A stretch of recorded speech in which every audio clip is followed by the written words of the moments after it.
Más textos disponibles en Simba. 2. Radioscopia. Gran triunfo, colosal victoria la del estudioso y sabio doctor don Juan Nepomuceno Aguaviva y Ruiz de los Peñascos, nombre que desde aquel fausto y dichosísimo día, de perdurable memoria, debía ir unido al de la más grande y portentosa conquista de cuantas el humano ingenio realizara en la larga sucesión de los siglos, nombre que las generaciones venideras pronunciarían con mezcla de pasmo y reconocimiento, descubriéndose la cabeza y postrándose reverentes ante el soberano genio que con el fiat de su voz creadora había hecho surgir la luz del fondo de las espantosas y densas tinieblas. Atrás todos los cacareados inventores, todos los sabios antiguos y modernos, todos hombres de iniciativa, de inteligencia y genio que en el mundo le habían precedido. Atrás todos los que hasta aquel punto y hora habíanse ufanado de triunfar de la naturaleza, descifrando sus oscuros enigmas, descubriendo sus grandes secretos, arrancándole sus poderosas fuerzas para ponerlas a servicio y provecho del hombre.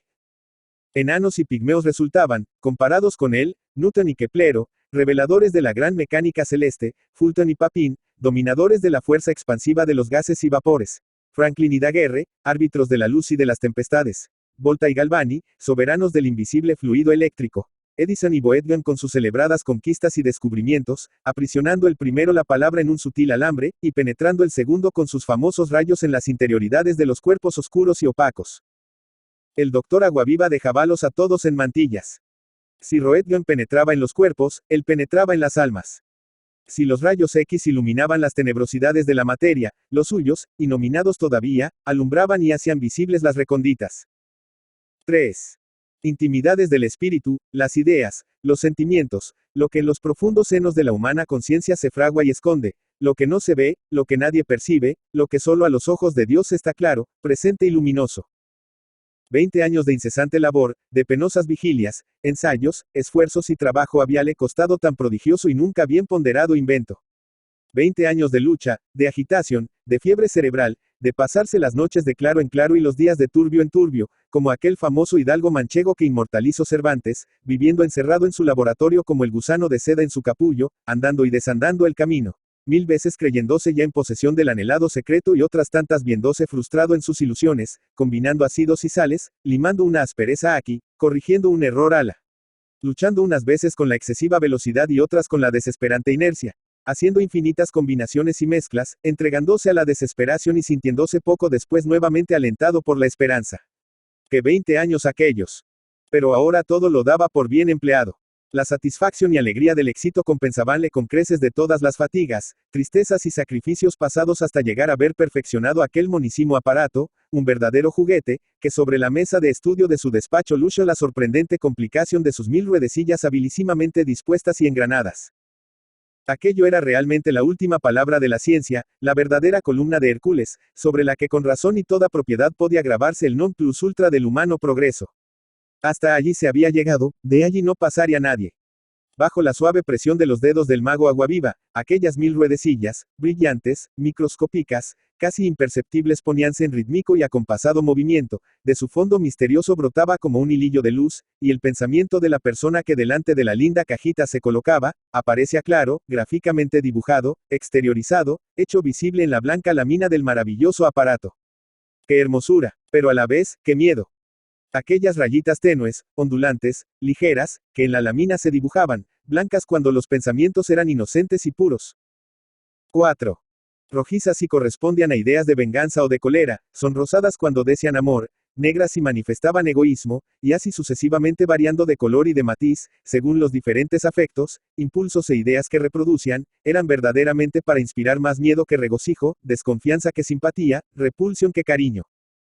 La primera persona a quien el doctor Aguaviva sometió a análisis y examen fue su vieja doméstica, la cual, sin consideraciones, miramientos ni respetos a la encumbrada personalidad, sabiduría y grandeza del hombre, cuya gloria, andando los tiempos, llegaría tal vez a reflejar un poco de su luz inmortal sobre la safia y vulgarísima sisona encargada de su despensa y de su cocina, más cuidaba de su propio medro que de la conservación, comodidad y regalo de su amo. El sabio doctor sorprendió en las rayitas proyectadas por su nuevo aparato toda la ruindad, sordidez y bajeza de aquella alma servil, cuyo bolsillo engordaba diariamente en la misma proporción con que sus carnes se enflaquecían. El descubrimiento no causó, a decir verdad, sorpresa en el ánimo del sabio inventor, quien se limitó a sonreírse un poco a la vista de los bajos, interesados y mezquinos pensamientos de la doméstica. De seres ineducados e ignorantes, ¿qué otra cosa podía esperarse sino ambición, egoísmo y ruines propósitos?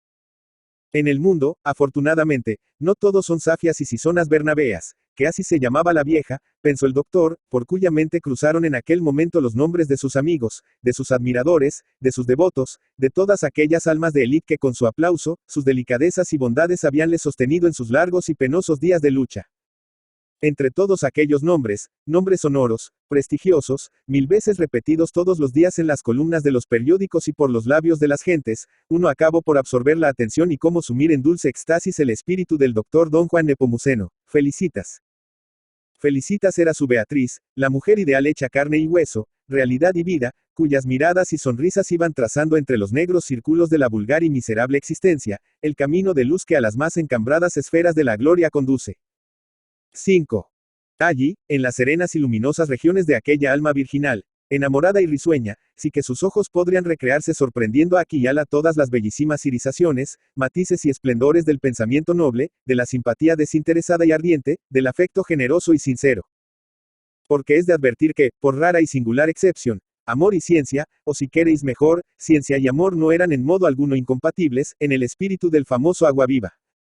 Lo mismo que en medio de la inmensidad de los brumosos mares surge a veces una islita solitaria, cubierta de flores y de verdor, a donde acuden a refugiarse las graciosas aves, así en el espíritu del célebre doctor las inmensas aguas de la ciencia, que como un océano cubrían las profundidades de su ser, dejaban descubierta la islita del corazón, en la que florecían todas las bellas ilusiones y había venido a colgar su nido aquella blanca y sonriente mujer que con el tiempo debía ser su esposa, la madre de sus hijos.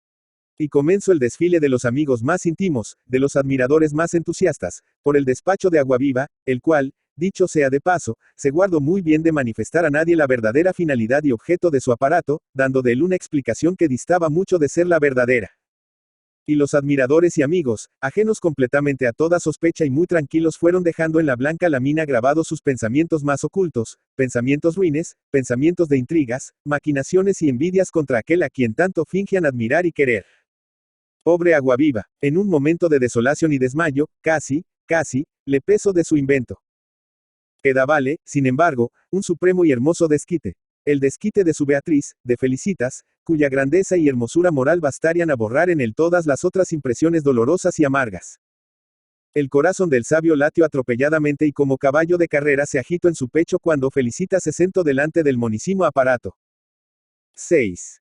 Que no se causaba de tocar con sus manos y acariciar con sus miradas, ponderando la sorprendente habilidad del constructor con las más halagadoras expresiones de su ingenua y amenísima charla. Las ruedecillas se pusieron en movimiento, brotó el hilillo de luz vivísima y penetrante, y las rayitas negras, ondulantes y caprichosas escribieron en la blanca lámina. Un nuevo y terrible desengaño para el pobre doctor. Egoísmo, frivolidad, coquetería. Era lo que en los recónditos pliegues del pensamiento guardaba y escondía la hermosa Beatriz de sus ensueños y cariños. ¿Qué te pasa?, preguntó Felicitas, observando la intensa palidez que súbitamente cubrió el rostro de Aguaviva. Nada, no es nada, respondió este, parando al punto la maravillosa máquina. Sin duda se ha escapado del aparato alguna onda eléctrica, y me ha producido un ligero estremecimiento nervioso. Ya paso. No es nada. Desde entonces, Felicitas observó en el doctor una reserva y cierto mal humor a que no estaba acostumbrada. Muchas veces le rogó volviera a mostrarle el lindo aparatito, mas fueron inútiles sus ruegos. La negativa de Juan Nepomuceno era siempre categórica y terminante. Me ha defraudado, decía. Los resultados son completamente contrarios a los que yo esperaba. Creí trabajar por mi felicidad al mismo tiempo que por la gloria de mi nombre, y solo he conseguido matar mis ilusiones y hacerme desgraciado.